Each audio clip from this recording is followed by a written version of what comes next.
Welcome to OB's Math E-Pathshala. Today's topic is prime ideals in rings. So prime ideals in rings. And let us recall the definition of prime ideals. What we have already discussed in our previous lecture, that for a commutative ring,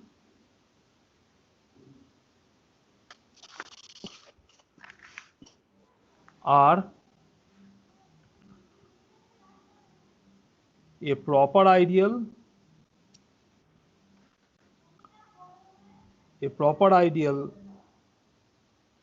P of R is said to be a prime ideal if for two elements A, B from the ring, if their product belongs to P, AB belongs to P, then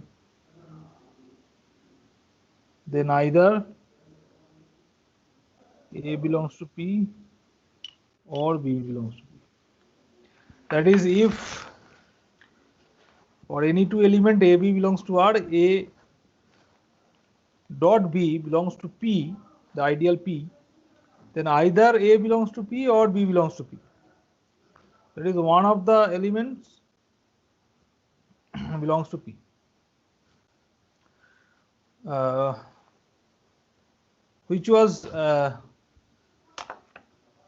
Which is analogous to the property of ideals in Z generated by the prime integers. So, for example,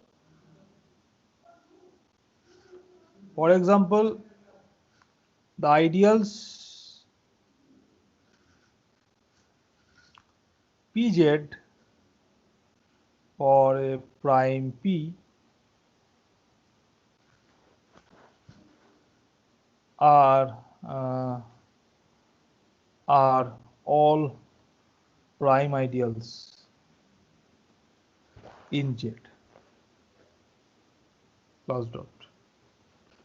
That is, for any prime P, Pz is a prime ideal. But it is interesting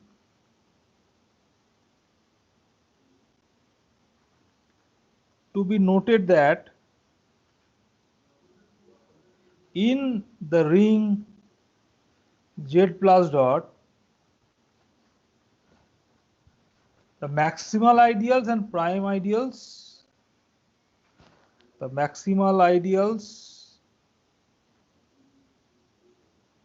and prime ideals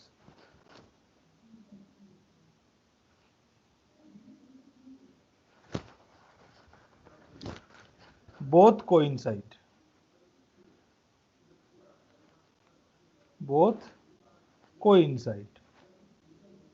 That means we have already seen that Pz for any prime P is a prime ideal, and we can show that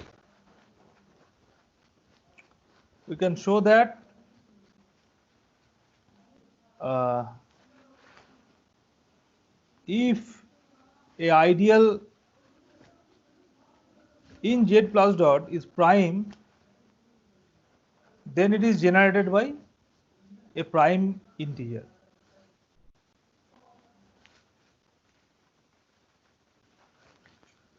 A prime integer P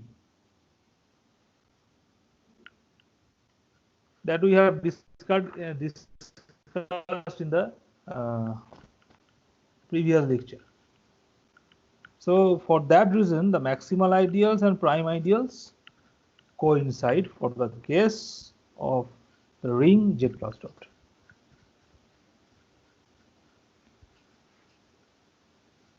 Now we will see later that this ring Z plus dot has a special feature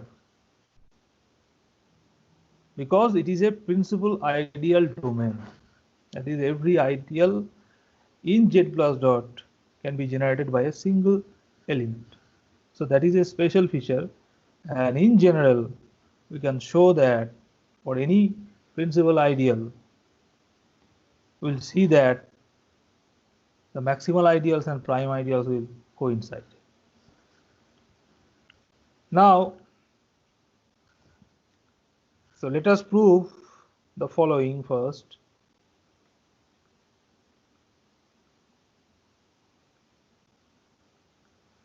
What is the theorem? So it states that if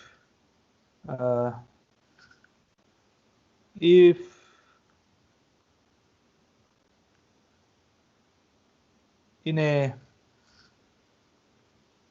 commutative ring with unity,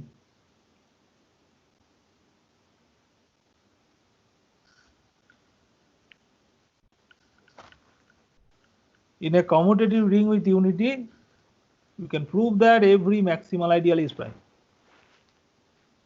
Every maximal ideal is prime. In a commutative ring with unity, every maximal ideal is prime. So this is a general situation, that in any commutative ring with unity, every maximal ideal is prime, but the converse may not be true in general. Sometimes it is true for some rings, but may not be true for some other rings. So let us first prove this property of ideals, of maximal ideals, that is, every maximal ideals in a commutative ring with unity is prime. So to prove that, so let us start by considering a maximal ideal. So let us consider a maximal ideal, capital M.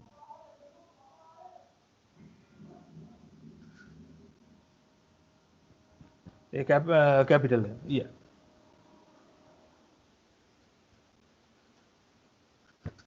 So to show that capital M is prime, so what needs to be shown? So to show that M is prime, suppose that product of two elements from the ring R belongs to M, for A, B belongs to R. So suppose that this product is in M. We prove that at least one of them belongs to the ideal capital M, and this will prove that M will be prime. So to prove that at least one of A and B must be in the ideal M, so let us first suppose, so let A does not belongs to M. Let us suppose that one of A and B is not in M. We show that the other must be in M. So let A does not belongs to M. Then our aim is to show that B belongs to M. So this is our goal. So we claim that B belongs to M. This is our claim.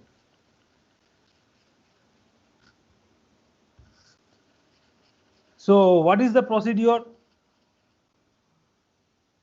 So this is a very nice technique to consider to consider an ideal with the help of this ideal M and the element A. not lying on not lying in the ideal capital M.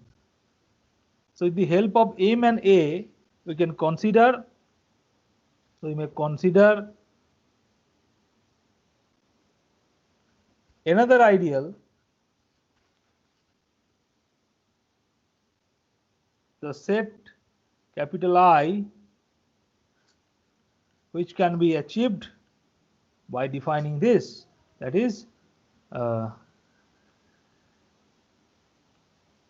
capital M plus capital R A. That means we take small m from capital M, we take small r from capital R. So this set contains the elements of the form small m plus Ra, where small m belongs to capital M and small r belongs to capital R. So we consider the set of the elements which looks like this. Now we observe that for any small m belongs to capital M, small m equals to, it can be written as m plus 0a. So this is an element of that set. This, that is 0 plus m plus 0a belongs to capital I, and which implies that capital M is a subset of capital I. Now again, the element small a can be written as 0 plus 1a. So for that reason, small a belongs to capital I, but our assumption was that small a does not belong to M. And together, this will imply that capital M is a proper subset of capital I. It will never be equal to capital I. So capital M is a proper subset of capital I. Now, so we would like to show that capital I is an ideal. So now so to show that capital I is an ideal, let us consider two elements from capital I, which are of the form M1 R1A, M2 R2A belongs to capital I, and some small r belongs to capital R, be any element from the ring. Then we see that just subtract these two, we shall get M1 minus M2 plus R1 minus R2A, and which is again, since M1 M2 belongs to capital M, so this difference is in capital M, since M being an ideal, and also R1 minus R2 belongs to the ring, so therefore this element is an element of I. And also if we multiply R with M1 plus R1A, then we see that it is RM1 plus R1A. Now since capital M being an ideal, so this RM1 must be in capital M again. So this belongs to capital M, plus this is an element from the ring, so it is RA. That means it is the I. So the reason is that since capital M being an ideal.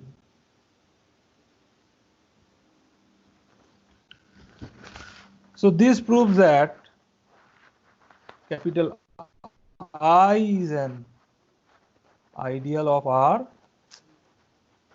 such that capital M is a proper subset of capital I. capital I. But now we have assumed that capital M is maximal. So that is capital M is maximal, and which then this implies that so the only possibility is capital I must be equal to R.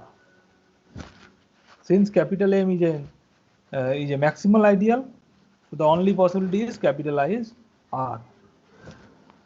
And so since capital I equal to R, and so 1, the unity, since it is the unity of the ring, so 1 belongs to capital I for being equal to R.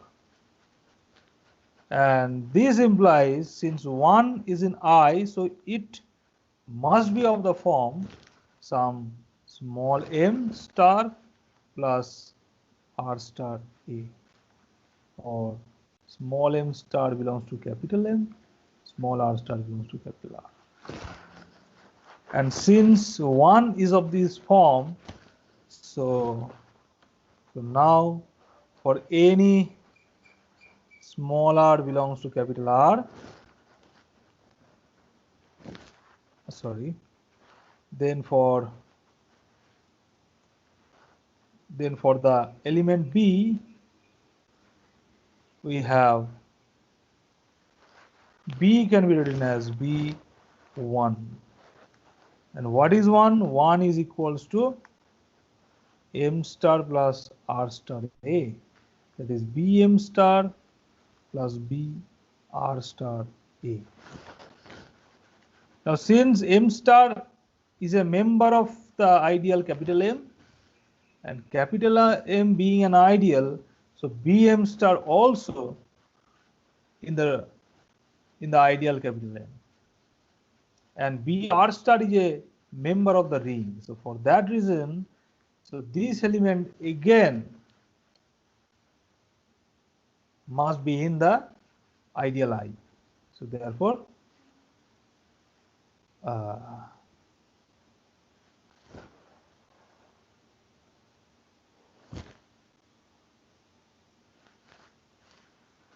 okay, Bm star, okay, so Bm star belongs to, okay, let me, so for the, so B, which implies that and since M star belongs to capital M, so it implies Bm star belongs to capital M for M being an ideal.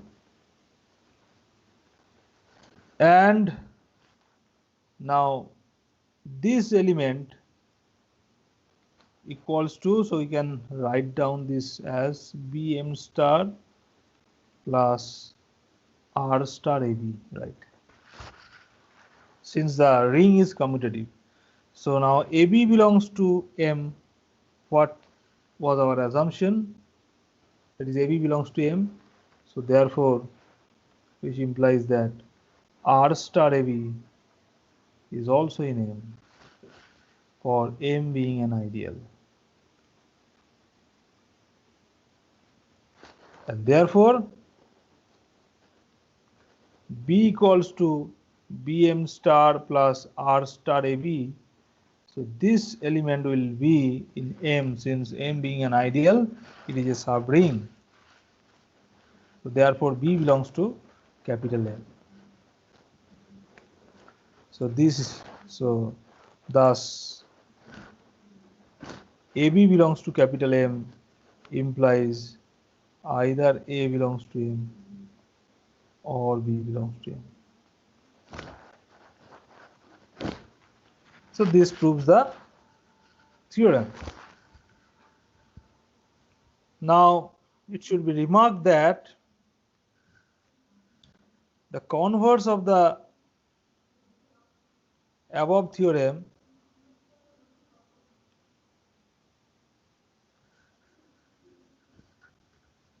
need not be true.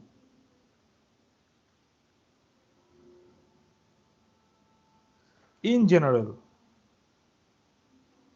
For example,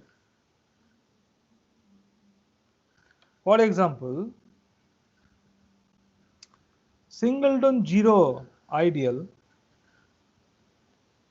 is a prime ideal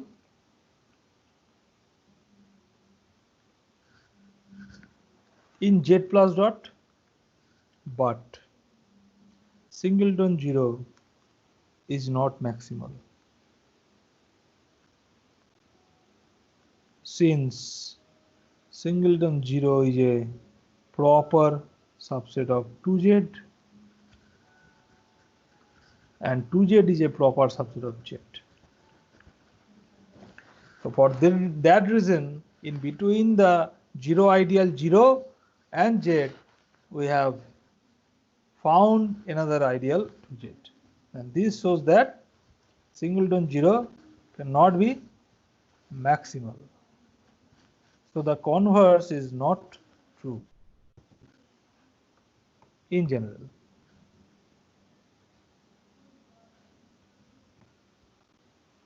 Now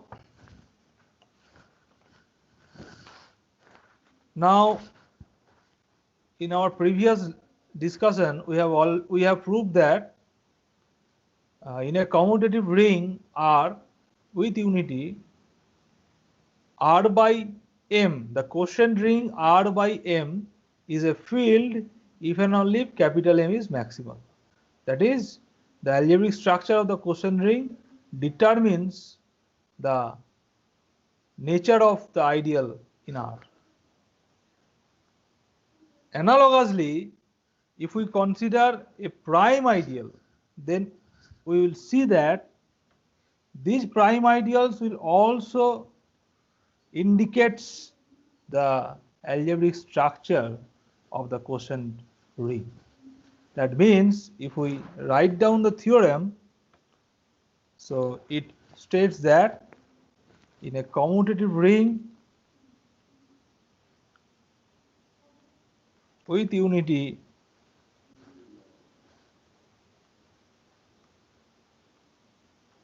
with unity 1, a proper ideal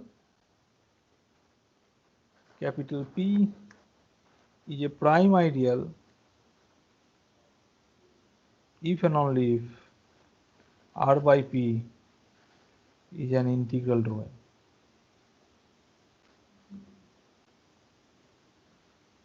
That is, so this says that the prime ideal will determine the algebraic structure of the quotient ring, and what it concludes, that the quotient ring will be a integral domain, will be an integral domain. And for maximal ideals, we have seen that the quotient ring will be a field, but for the prime ideals, we see that the quotient ring must be an integral domain. And the proof is very simple. Just consider, for the first part, consider a prime ideal P. Now to check that R by P is an integral domain, so let us consider, now let for any two elements from the ring R, this says that the product of their cosets is 0. Where 0? In the quotient ring R by P. But the 0 in R by P is the ideal P. So it is P. That means AB plus P equals to P.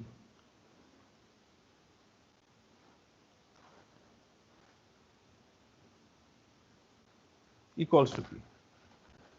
And this implies that AB must be in the ideal P. But by the definition of prime ideals in R, if this element is in the prime ideal P, then at least one of them must be in P. That is either A belongs to P or B belongs to P. And this implies if A belongs to P, then the coset A plus P must be P, and that means it is 0 in the quotient ring R by P. Or if B belongs to P, then B plus P must be P, which is 0 in R by P. And that means that R by P doesn't have any divisors of 0, which implies R by P is an integral domain. So this proves that R by P doesn't contain 0 divisors. So which proves that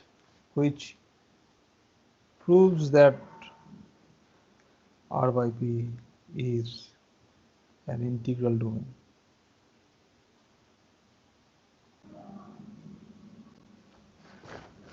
So therefore this completes the first part of the theorem. By considering a prime ideal, we have shown that R by P is an integral domain. But conversely, let us suppose that R by P is an integral domain. So our goal is to check whether P is prime or not. So our claim is P is a prime ideal. P is a prime ideal. And to check P is a prime ideal, let us suppose that for any two A and B belongs to the ring R, the product of them AB belongs to P. So we have to show that either A belongs to P or B belongs to P. But now since AB belongs to P, so AB plus P, this coset will equal to P. That means A plus B, B plus B equals to P. And P is 0 in the quotient ring R by P. But R by P is an integral domain, so therefore it doesn't have any 0 divisors. So that means either A plus P equal to P or B plus P equal to P. And this implies either A belongs to P or B belongs to P. And this proves that P is a prime ideal.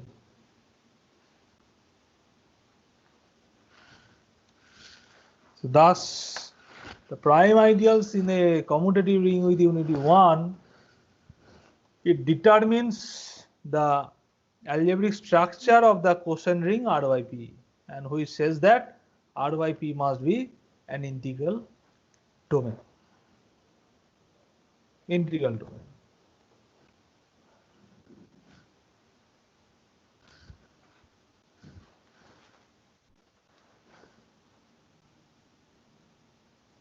Okay.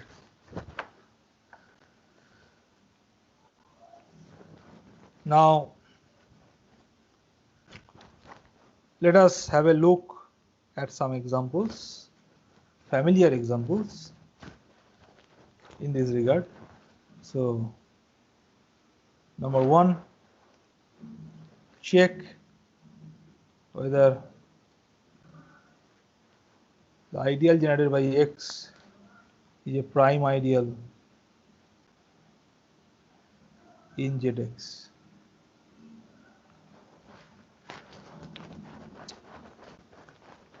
Now we have already shown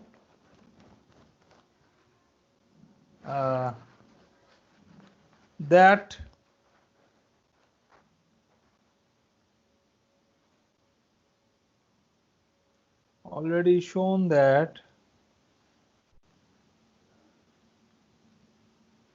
I don't know, have you checked it or not? ZX by the ideal generated by X is isomorphic to Z. If not checked, please check this one. Just by defining a map phi colon zx to z by phi of fx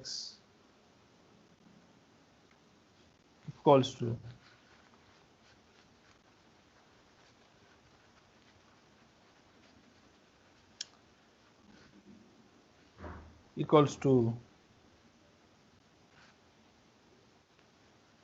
the constant term of fx.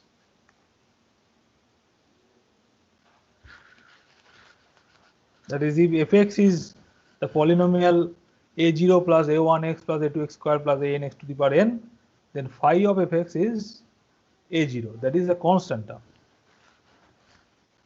And we can easily show that phi is a ring homomorphism and it is onto.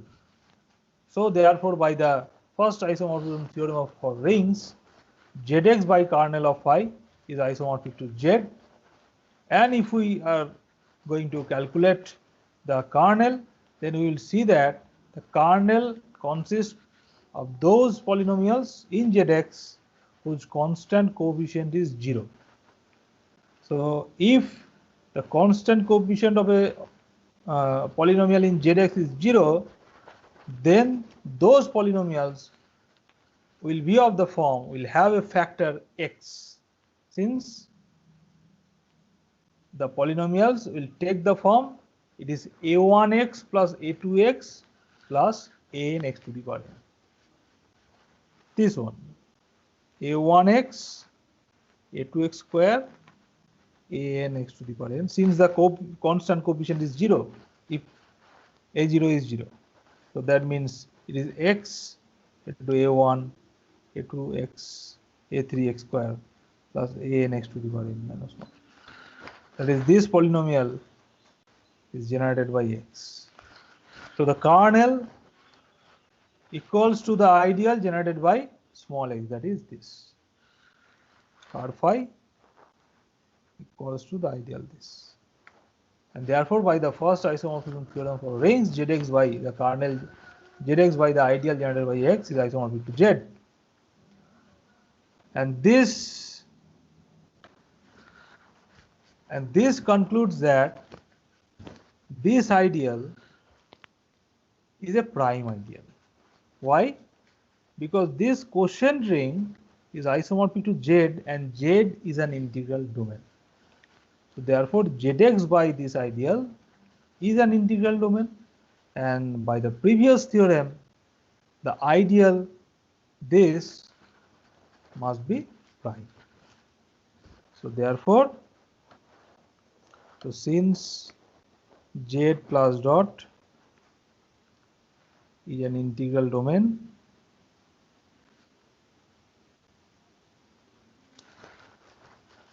so is the factoring zx by the ideal generated by x, and hence ideal generated by x must be a prime ideal.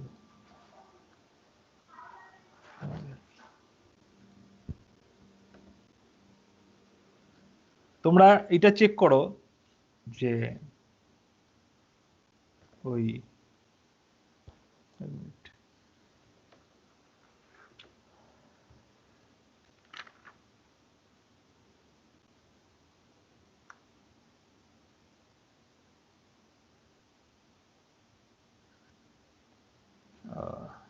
just check this one whether it is prime or not.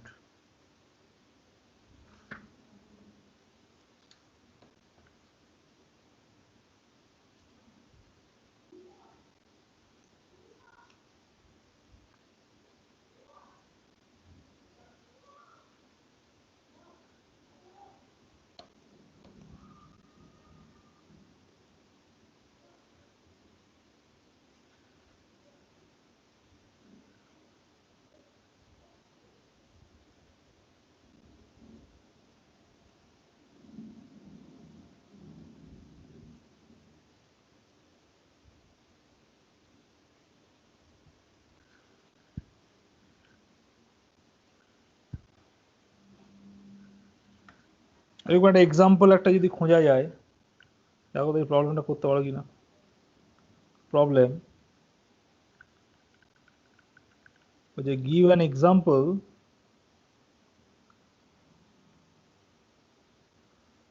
example of a maximal ideal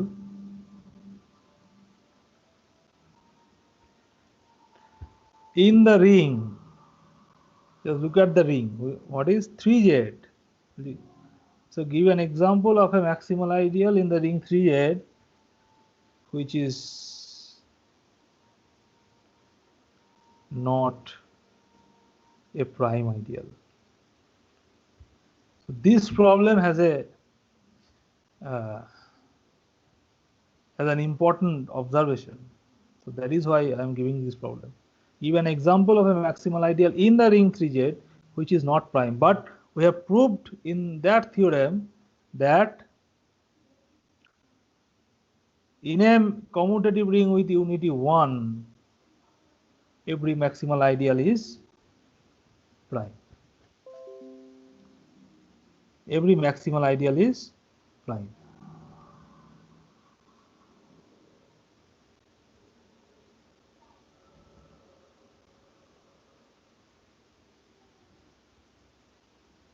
Okay.